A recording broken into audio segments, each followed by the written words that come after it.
I believe that the best way that you can show you care for somebody is you share.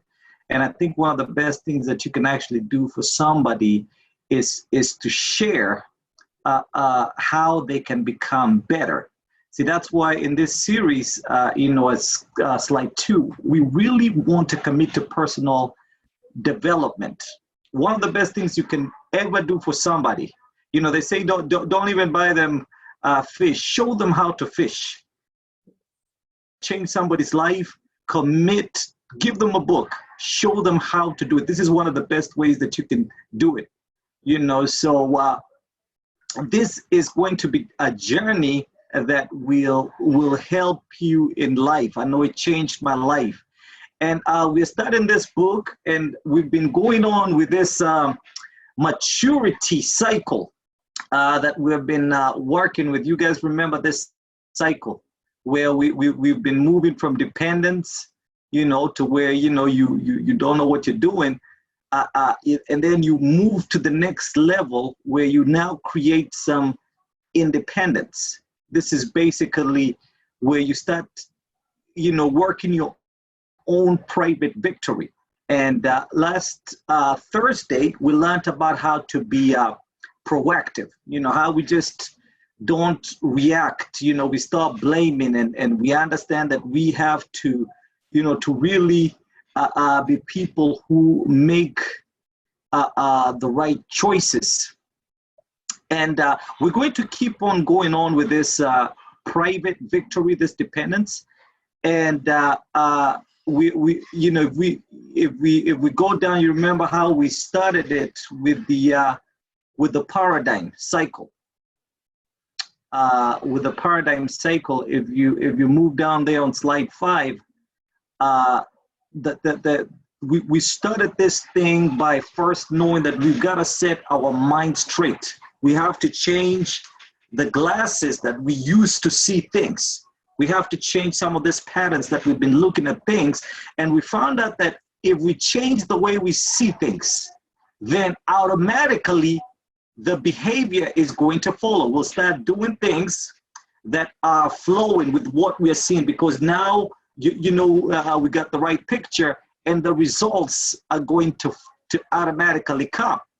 And we really talked about this, that most of the results that you get it, most of the time you can trace it with the way you're looking at it. And if you can just change a little bit how you look at it, instead of seeing what's the problem, you start looking at what's the solution. Instead of seeing why is this thing happening for me, you start asking it, how is this thing happening for my good? And just you changing that shift, that way of looking at it, you find yourself doing some behavior. And then we went on to the being proactive, and it basically, and this is going to be really the key right here in the middle, understanding that you and I, God has given to us the power of choice. This is a very good thing to have and a very dangerous thing to have. Because what the choice, of course, does, like we learned, you're going to have a lot of stimulus, a lot of things that you would want to react to. We got COVID right now. We got a lot of things coming up. Unemployment follows. Things are slow. Kids, all kinds of things hitting you. But in between here, between all the stimulus and how you respond, there is a power to choose. And we learned last Thursday on how we can build up these 4 unique gifts that we have: the self-awareness, imagination, conscience, and independent will, to really help us get the right choice. Because at the end of the day, the choices we make will determine the results we'll have. And you want to make sure that those choices are grounded, with your values and priorities and your purpose. So, and we saw that circle of concern. I hope you guys did your homework. The next slide, you understand that you're going to have concerns, and this is going to be the bigger picture. But what you need to work on is this influence. This is going to be where you want to stay at. What can I do about the issues I'm having. Because me talking about it, blaming everybody, listening to all these theories, you know, like I know right now everybody's getting a lot of WhatsApps about Corona and so many conspiracy theories, you know, things that you can't really do anything about. But what you want to really work on is your circle of influence. What can I do about it? And then once you identify, that's why it's important for you to write this down. You got to get a discipline. Then now it gives you a chance to make this circle bigger so that it can you can address, you know, your concerns in a more effective way. So today we get to learn another habit today, and this is a very powerful habit. It's still on the same notion, and this is the second habit where you begin with the end in mind. And this is really leaving your legacy. You know, basically, I want you to kind of look at your life like a movie. You know, you're the star of the movie. And we all know that every movie has an end. But what you want, what this habit is saying is, we want to go to the end of the movie. Look at the end of your movie. How is your movie looking like at the very end? And then do you like how your movie is ending? Now, if you like how your movie is ending, then now you can go back from the beginning and be able to replay this. Because like Stephen Covey says, it's your most important work is always ahead of you. It's never behind you, but it's important for you to see it. You know, Oprah, I like this quote she made. She said, you want to create the highest vision possible for your life. Because if you create a high vision, then you can attract it and you become, you know, what you believe. So I want you guys to watch this video. And as you watch this video, I really want you to kind of picture yourself. You know, I know sometimes people see themselves, but just watch this video.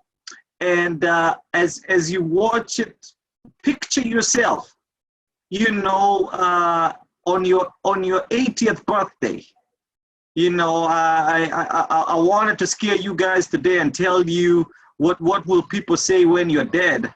But, you know, I believe we only sleep, we're going to go to heaven. So I want you to see yourself on your 80th birthday and just try to picture, if you can, what do you think it's going to be? What are people going to say about you? So watch this movie for a little bit, and then we're going to talk a little bit more about it. Mary, take it away.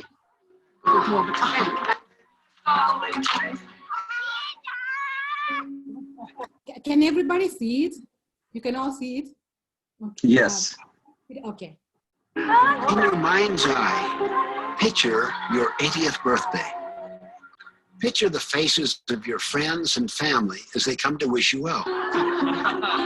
All these people have come to honor you, to express their feelings, to toast a life well spent. 69, 70s.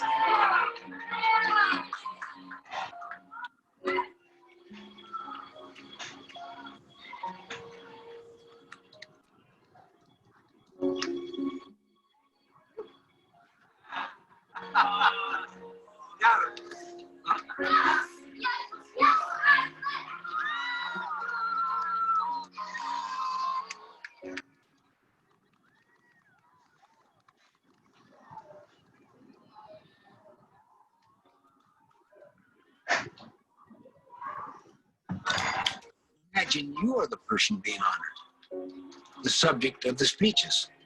What would you like the speaker to say about you, your life?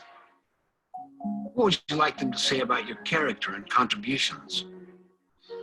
What achievements would you want them to remember? What impact would you like to have made in their lives?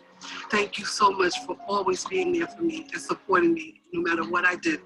Paciência com as minhas travessuras. Que hoje, essas crianças, né, eu vou passar todo ensinamento seu para os meus filhos. Obrigado. This is my beloved husband, whom I have loved for at least 17 years. Even though we've been married 16 years, we met in elementary school. And love at first sight. And so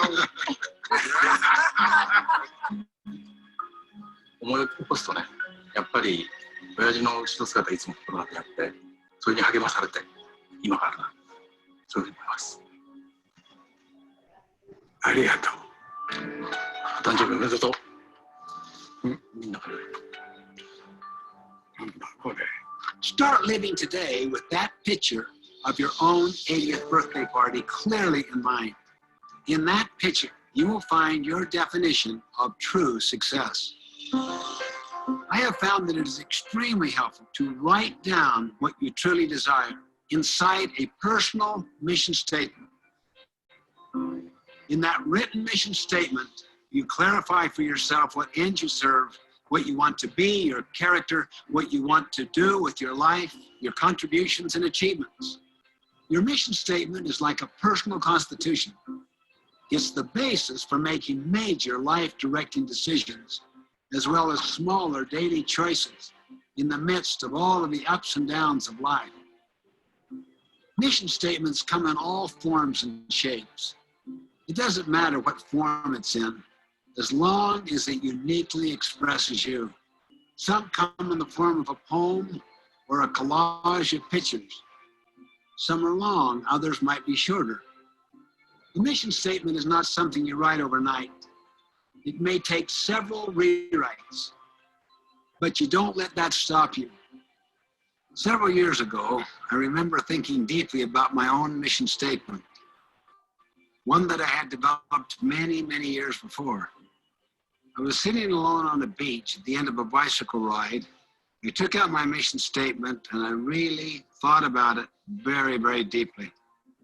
It took several hours, but at the end, you can't imagine how I felt such a sense of clarity, such a sense of renewed commitment, and such a sense of exhilaration and freedom. Once again, I knew what my life was all about. Viktor Frankl says, we detect rather than invent our missions in life. I like that choice of words. Detect rather than invent.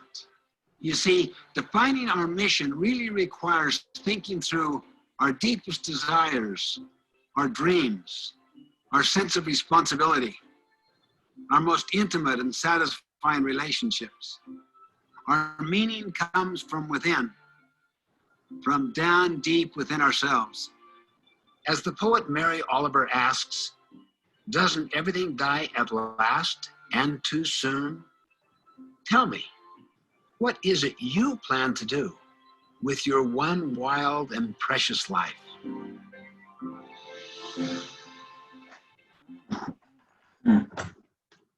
Wow, wow.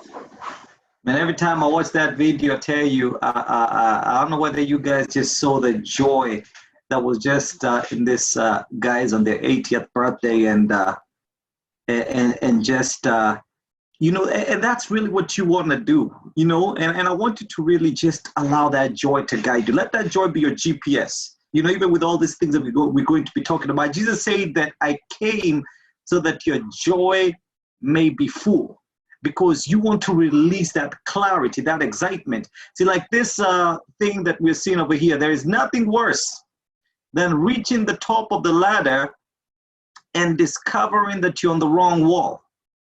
You know, because if your ladder is not leaning against the right wall, every step you take gets to the wrong place faster. Now, let's face it, everybody's climbing some sort of ladder. You know, whether it's a corporate ladder, whether it's in the movies, it's in the business, in church. You know, everybody is climbing some sort of ladder, which is okay. But the problem is when you realize that what you've been doing is not really been connected to your purpose. There are so many people who get into their old age when you know they're not, you know, they can't be as active as they were, and you ask them, you know, and they're like, you know, they made the money, they were good providers, but they were like, I spent all my energy chasing money. I spent all my energy, you know, just working and you know, doing other things, and I forgot the quality things, the relationships, you know, my you know, my spirituality, you know, my mission, things that are dear to me, you know, just having fun.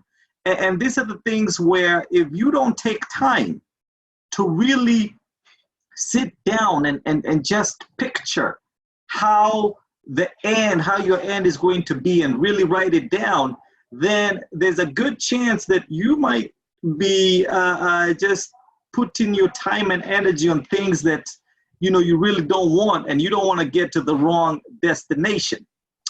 So you all agree with me, and if you go to the next slide, that it's important to have a personal vision. It has to be customized just for you, not for your spouse, not for your children, not for your church. You need to begin with personal vision. You got to be a little selfish. You got to be like, you know what? I need to craft something just for me, you know, how I see this. And like Colby said, you know what? It will take time, but it's worth it. And this one, I really believe it taps to imagination. Habakkuk, like I mentioned a little bit last time, he's the typical guy. You read Habakkuk chapter 1, he starts like the way everybody we start with. You know, we are dealing with issues. We're like, why am I having this thing? How long am I going to have this current situation? You know, why am I having this burden? Why is this stuff always not happening? And you know, that's how we normally react.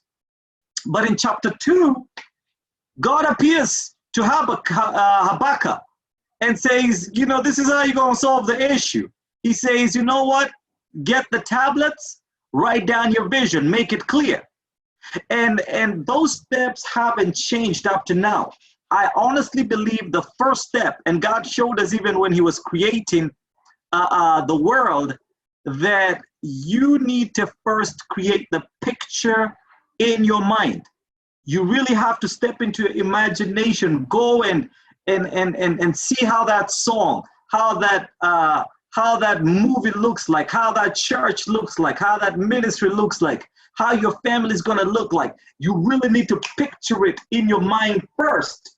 And then once God releases the joy of seeing that picture, then now you can get back into the physical and begin now to build it plan by plan. And that's how you live your life by design and not by default. Because if you don't have a blueprint of what's going on, then anything you can build anything and with whatever, because you don't have a picture that's on your mind. And there's a quote that Steve Covey says that people are working harder than ever because they lack clarity and vision. That's why they're not going very far. You know, basically it's like they're pushing a rope so hard, but they you know, because they don't know where they're going, you know, they use all this much energy. And if you look at the next slide, I like that next slide, you know, that way you can have this picture. I want you to understand personal vision is basically saying you taking the time and telling God, you know what, touch my mind. Give me the right picture for my life, for my marriage, for my social life, everything that concerns me. And then once you create it in your mind, you can see that building.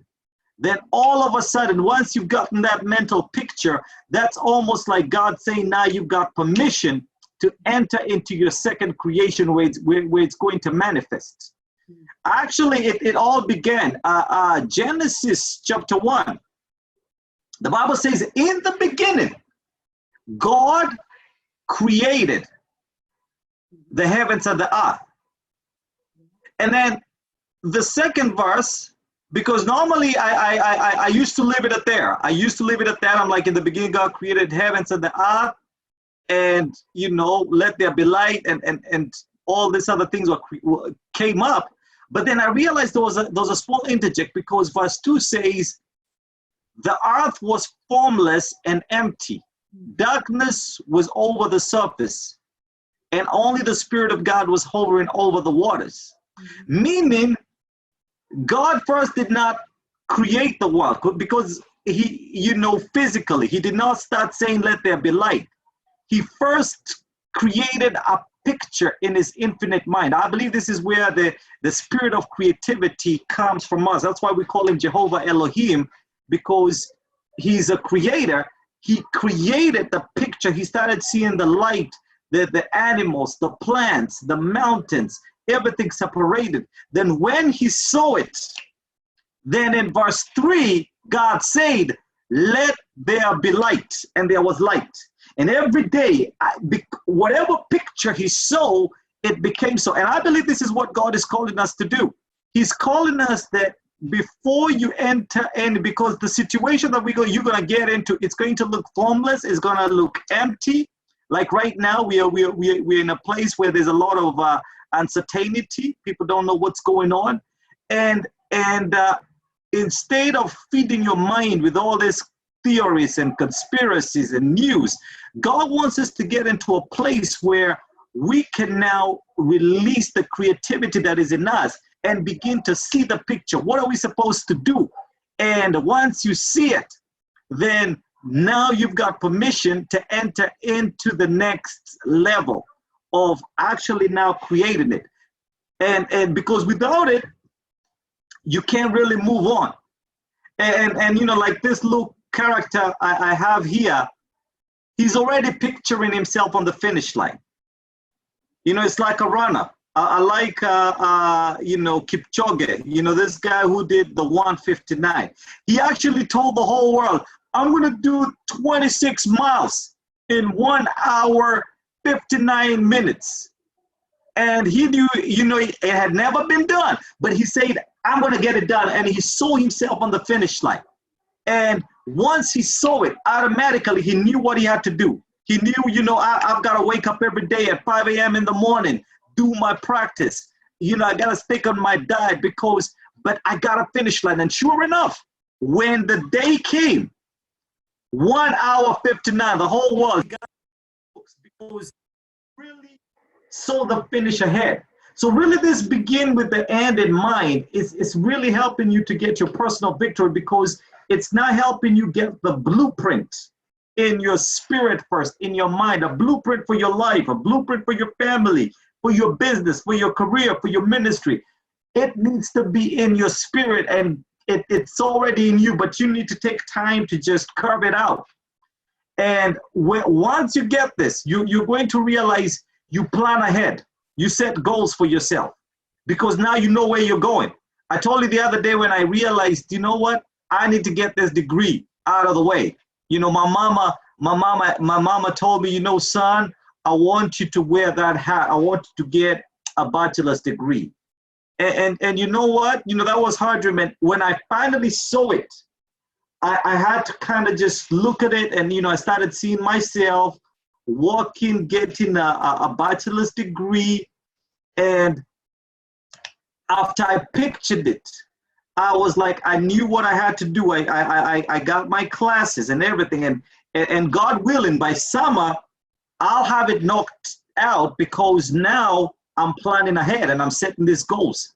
So, you know, with this habit, beginning always with the end in mind, you are prepared at all times. When you wake up in the morning, before you rush and you check your emails and you do this and that, it says, you know what? Go ahead and picture your end. What do you want your end after, you know, the day is over? How do you want to feel? What do you want to accomplish? And then once you can see it, then now you'll write a plan. You know what you're gonna do, and you'll be prepared. And then you're gonna think about how the choices you make will affect your future. Because once you know where you're going, you know which road is not gonna take you. You know, if you're going to Atlanta, you know you don't need to be using I-75 South. It's going to take you to Cartersville, because that's not where you're going. So it's very important to know, so that you can know which choices to take. And then you think about the positive or negative consequences of your actions before you act. So basically, when you know where you're going, it's like all of a sudden you are in control. So this is what it's doing. It's putting you in the driver's seat, because you've already done it. So how do we incorporate this habit? I like how he said it. and this is going to be your homework. I will actually put you to the test next thing, because this is so much important. You got to first get your personal mission statement. Before you go to your family and your work and everything, you need to get your own personal mission statement to really begin to incorporate this habit. And like Stephen Covey said, this is going to take time. You can have a couple of rough drafts. This is what I can do to help you. What I found out to be really true in my life is, before I even start writing down on what I want my mission statement to be, I believe in joy leading me. Let the joy of the Lord be your strength. Let the joy of the Lord be your GPS. Get a quiet place or some worship music, or just an environment that is conducive. Try to wake up a little early or night, depending on what your favorite time is. And then relax yourself, and then just, tell God, to just clear your mind of any worries, any anxieties, anything that might be holding your mind. And then just get into that place of joy, because once you find what you need to be doing, it's going to release joy. Once you're able to see the end, there's a lot of joy that is released. You kind of see it. I remember when I was thinking about my trucking business, Dr. Mary, I saw my truck. I saw the truck. I actually saw multiple trucks. Mm-hmm. And then I started seeing drivers so excited about working. I saw them owning their own trucks. I saw a family. And then all of a sudden, I got a mission statement, purpose for my business. My business statement was like, I'm hiring, I'm going to put 100 families to work, and I'm going to turn drivers into owners. And that was my goal. And as soon as I wrote it down, I didn't have that's when I attracted my first truck, my first driver. And you know what? I never got to 100, but you know what? I think I affected at least 5 families, and we stayed very, very close with them. And at least it got me much closer, because it got me excited. I was on purpose. Every day when I did my business, I'd remember, you know what? This is my mission, man. We're turning drivers into owners. So you know what? That means I have to treat them respectfully because we're family. So the mission statement really became a motivational tool. And all the drivers knew it. Everybody who was working knew it. They knew that everybody was in here to win. So your mission statement, this is something you're going to be looking at. It's something you're going to be referring. So you want to really make sure it's personal. You don't want to just copy everybody. You don't want to copy Dr. Mary's. You don't want to copy your spouse's. You want to make your own personal mission statement. Everybody had his own. You look at Jesus' statement. I came to seek and to save that which was lost. So he knew from day one, my mission is to seek and to save which is lost, and I'm going to have to die, but that's okay because that's what I came to. People like Paul, for me to live is Christ and to die is gain. You can see, man, Paul's life, because of that mission statement, it drove him to do what he did. Everybody, all the great heroes. So you got to find time to craft your own personal mission statement. Make sure you incorporate your values. Make sure you incorporate what you're becoming, your relationships.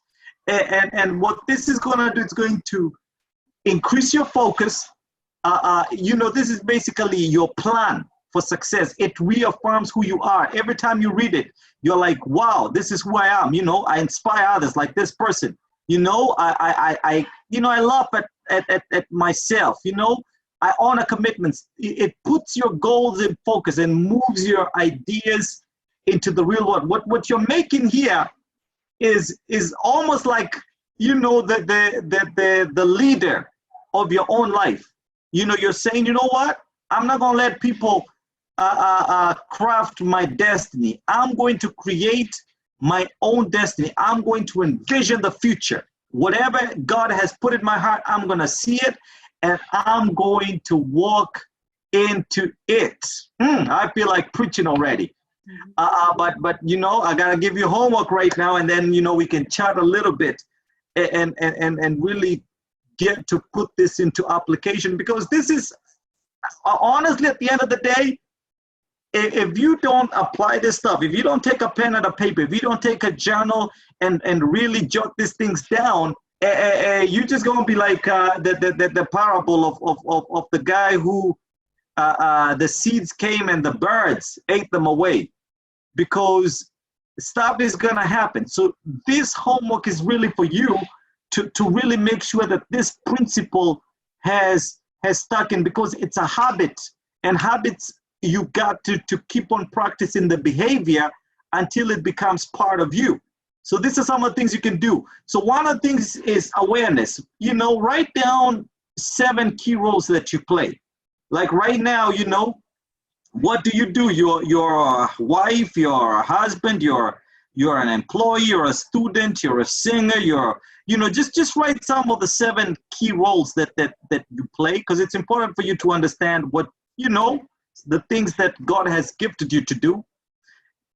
Then once you do that, the second one is, you know, think about what would you like people to say about you? Like, you know, think about that 80th birthday experience.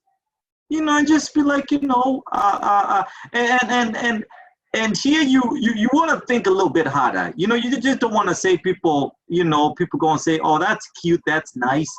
You know, you want like, wow, people made a difference. Like, you know, at the funeral, we went for this lady. I can't remember her name, but in you know, the other day, I know Dennis and Sarah were there.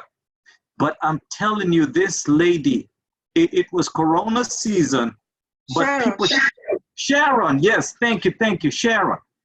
And I tell you, man, when you heard all the people say, I still remember what people were saying about her. She was a dreamer.